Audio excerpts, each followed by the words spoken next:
मेरा कहना यह है कि मेरा चेक 2003 में चोरी चला गया था। ये मेरे ऊपर जबरदस्ती मेरे को परेशान करना चाहते हैं। ये सोचता है कि दिल्ली में फुटपाथ में पटरी में दुकान लगाता है, इसको हम दिल्ली से जबलपुर जब दौड़ाएंगे तो परेशान होके कुछ पैसा दे भागेगा। ये ले पूरा सीट।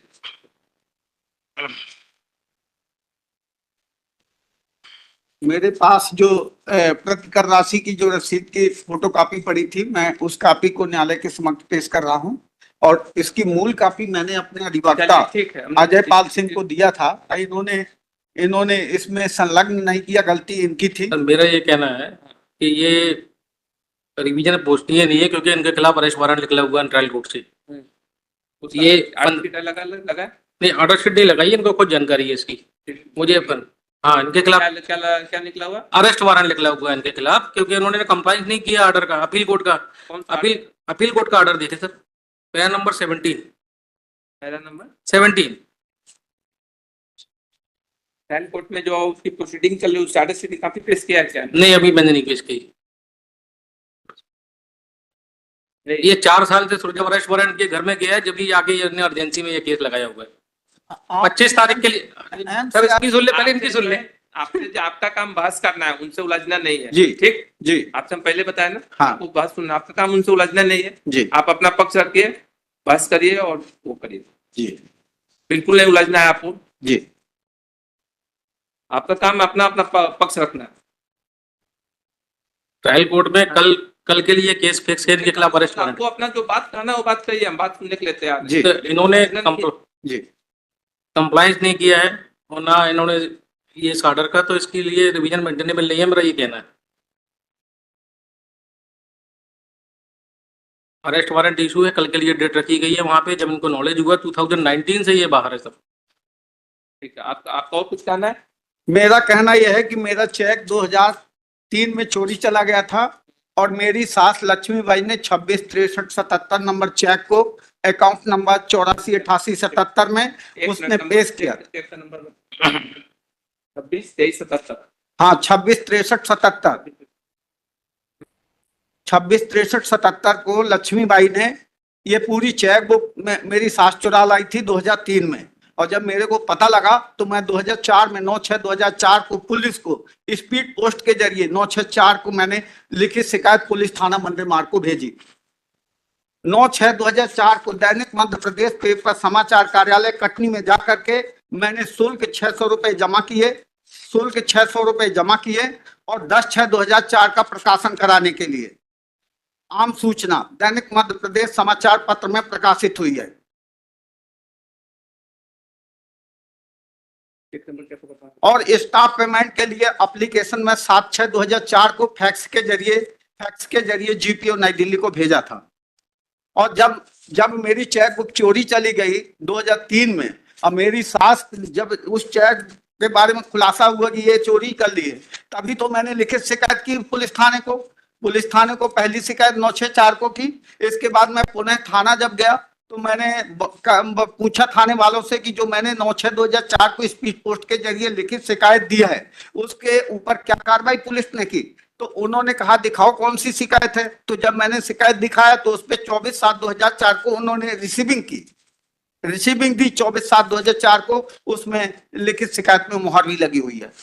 9/6/4 का दैनिक मध्य प्रदेश पेपर का प्रकाशन का बिल भी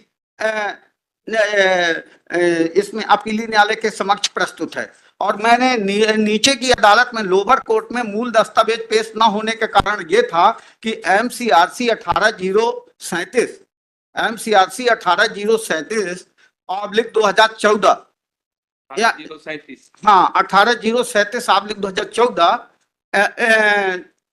मध्य प्रदेश उच्च न्यायालय जबलपुर में मेरी सास ने उसकी अपील फाइल की थी। उस फाइल में मेरे सारे दस्तावेज संलग्न थे, इस कारण से मेरे दस्तावेज लोअर कोर्ट में साक्ष्य के रूप में नहीं लिए गए। और जब मैंने 7/2/2017 को माननीय न्यायालय के समक्ष पहुंचा और ये इन्होंने अपील, ये उस केस में भी यही अधिवक्ता हैं 7 साल से। इन्होंने जब इनकी 7/2/2017 को इन्होंने खुद पेश नहीं हुए, और जब पेश नहीं हुए इनकी अपील खारिज हो गई 7/2/2017 को। उसी अपील को इन्होंने 3672/2017 इन्होंने फिर रिस्टोर कर दी। 2017 से लेके और 2024 तक कहां थे, क्यों नहीं जवाब दे रहे हैं 36/2017 में। और मेरी 7 वक्त की जो चेक बुक है 84/88/77 नंबर की जो चेक बुक है, उसी चेक बुक के चेक 26, 63, 79 और 80 मेरे चचेरे भाई से 60 गांठ करके लिया है इन्होंने।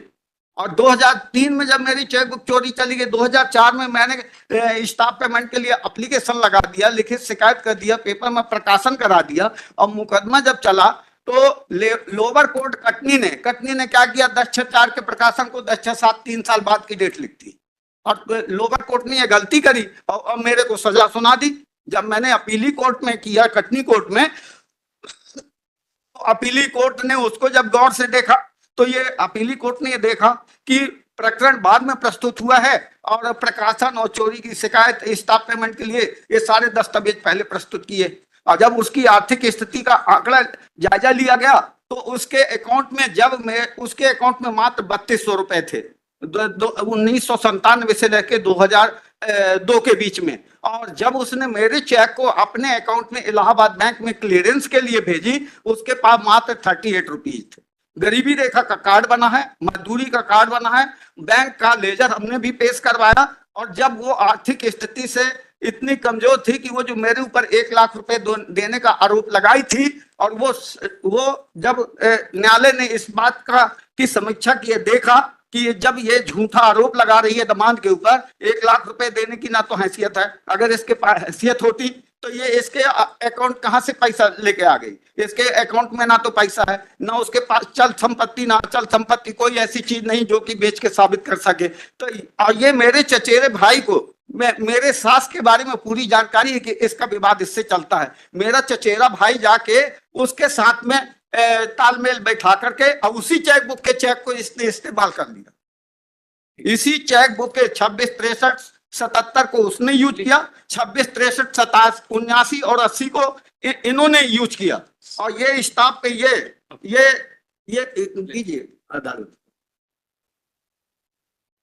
और मैंने स्टाफ पेमेंट करने के लिए जब अपनी अकाउंट खाता बंद कर दिया 3/7/2004 को, तो जब मैं 3/7/2004 को खाता बंद कर दिया तो इनको चेक कहां से दे दूंगा।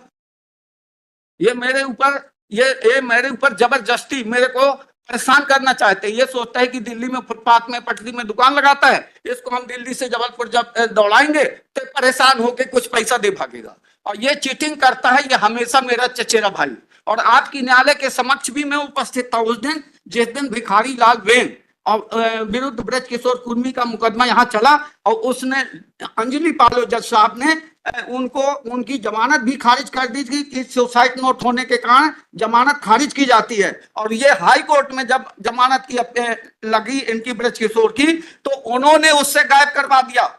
मैं उस दिन यही अदालत में मौजूद था। आपका बहस हो गया आपने? हाँ बस हो गया बस। एग्जिबिट P8 है सर, जिसके द्वारा इन्होंने चेक दिया है, और ट्रायल कोर्ट का पैरा नंबर 19 और 14 है सर। बस आप अपीली कोर्ट की ड्यूटी थी कि अपीली कोर्ट की ड्यूटी थी तो लोअर कोर्ट को प्रत्यावर्तित करती, जो साक्ष्य के रूप में दस्तावेज नहीं लिए गए हैं। तो अपीली कोर्ट की ड्यूटी थी कि लोअर कोर्ट को प्रत्यावर्तित करती, ताकि साक्ष्य के रूप में मेरे उन दस्तावेजों को लिए जाते जो दस्तावेज लोअर कोर्ट में पेश नहीं हो सके। तो अपीली कोर्ट ने नहीं किया, तो अब ये उच्च न्यायालय के समक्ष वो दस्तावेज अपीली न्यायालय के फाइल में जो संलग्न है वो प्रस्तुत है। ठीक है, आप जाइए। Thank you. आदेश।